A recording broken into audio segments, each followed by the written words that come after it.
Khairatabad science college.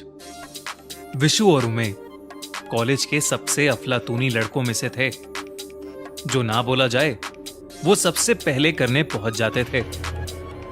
इसलिए college trip पर हैदराबाद आए स्टूडेंट्स में सबसे ज्यादा मजे भी वही दोनों कर रहे थे। उन्हें कई बार उनके सीनियर्स ने भी डांटा था कि कहीं ये बदमाशी उन्हें भारी ना पड़ जाए।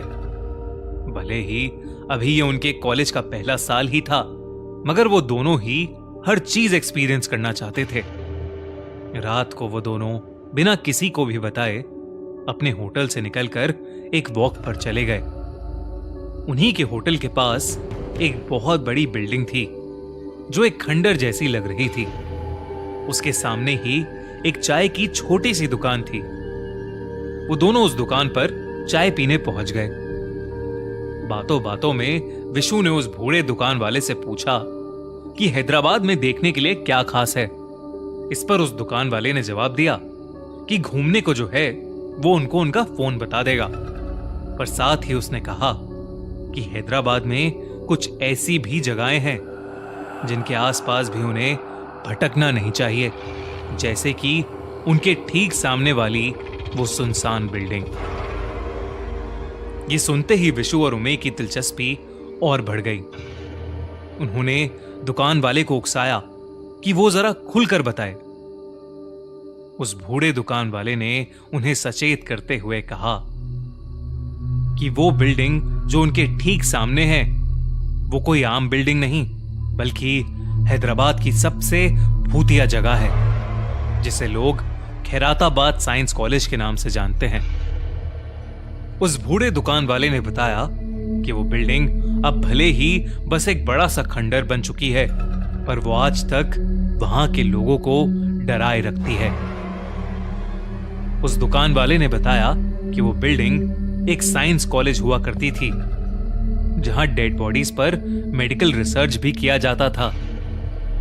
कहते हैं कि उसके बंद होने के बाद वहां से कभी वो डेड बॉडीज हटाई ही नहीं गईं, और उस कॉलेज के बंद होने के अगले दिन से ही वहां अजीबोगरीब चीजें होने लगी।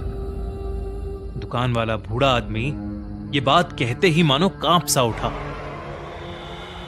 जैसे उस जगह का जिक्र ही उसे डराने को काफी था। उस दुकान वाले की बात सुनकर तो विशु और उमे की नींद उड़ चुकी थी। अब उस बिल्डिंग में जाए बिना उन्हें नींद नहीं आने वाली थी।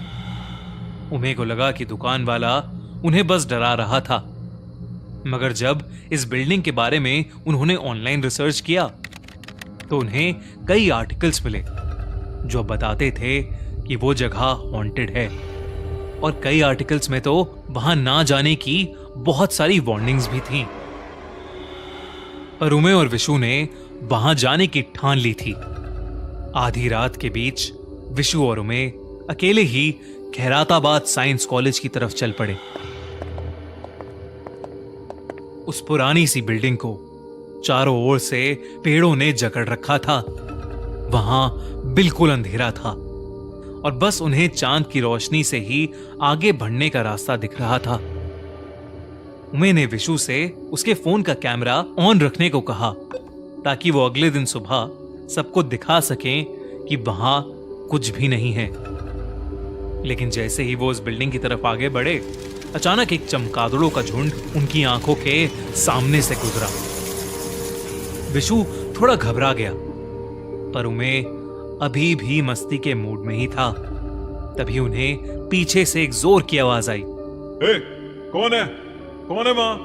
उन्हें दिखा कि उस बिल्डिंग का गार्ड उन्हीं की तरफ दौड़ता हुआ आ रहा है। वो दोनों भी जल्दी से भागकर उस बिल्डिंग के अंदर घुस गए। बिल्डिंग के अंदर घुसते ही उन्हें एक बड़ा सा हॉल दिखा, जो धूल मिट्टी से भरा हुआ था। वहां एक बहुत ही गंदी स्मेल थी, जैसे कोई जानवर सालों से मरा पड़ा हो और सड़ रहा हो। पर मकड़ियों के जालों के अलावा अब वहां और कुछ भी नहीं था। अचानक ही उस हॉल में कुछ चटकने की आवाजें आने लगी। उन्हें लगा कि वो गार्ड शायद अंदर आ रहा है, तो वो दोनों फर्स्ट फ्लोर पर भाग गए।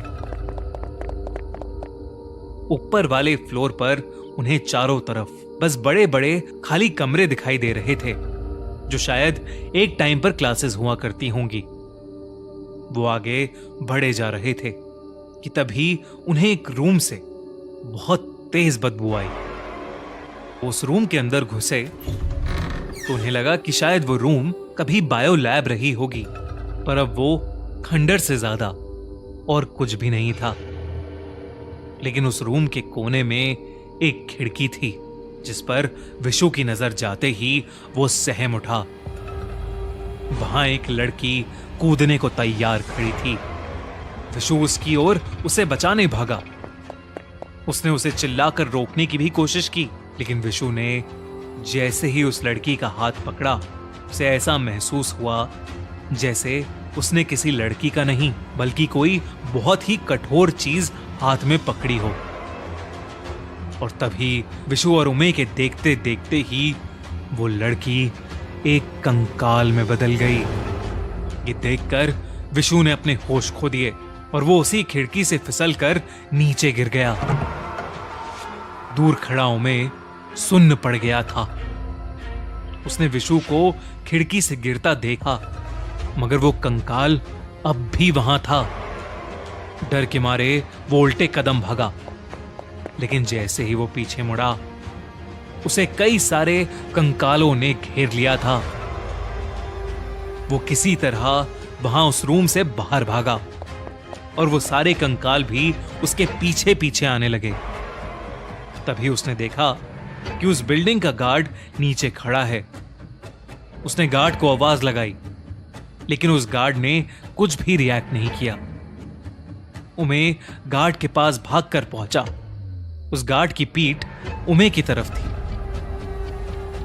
उमे ने जैसे ही उसके कंधे पर हाथ रखा, वो गार्ड पीछे मुड़ा और उमे की रूह कांप उठी। उस गार्ड का चेहरा जला पड़ा था और उमे के देखते ही देखते उसका चेहरा गलने लगा और उसके चेहरे की हड्डियां दिखने लगी। उमे ने ऐसा भयानक चेहरा आज तक अपनी जिंदगी में कभी नहीं देखा था। उमे उसे देखते ही चीख पड़ा और वहां से और तेजी से बाहर भागा और बाहर भागते भागते उसी भूतिया बिल्डिंग के सामने गिर पड़ा। सुबह जब उमे और विशु के कॉलेज वाले उन्हें ढूंढने निकले तो उन्होंने उमे और विशु को कई सारी चोटों के साथ उस बिल्डिंग के पास ही बेहोश पाया। वो दोनों 3 दिनों तक हॉस्पिटल में रहे। जब उन्होंने सबको अपने साथ हुआ पूरा किस्सा बताया तो उन्हें और भी कुछ चौंका देने वाली बातें पता लगीं। पहले तो उस बिल्डिंग के सामने कोई चाय वाला कभी था ही नहीं।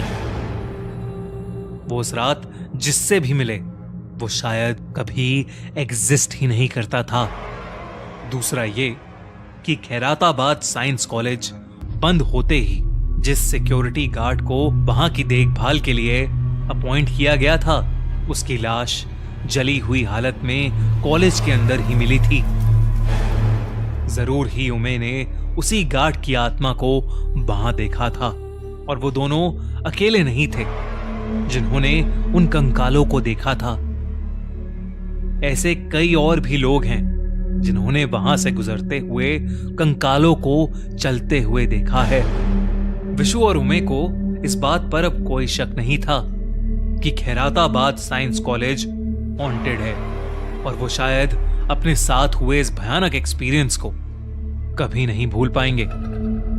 आपको क्या लगता है, खैराताबाद साइंस कॉलेज सच में हॉन्टेड है या नहीं?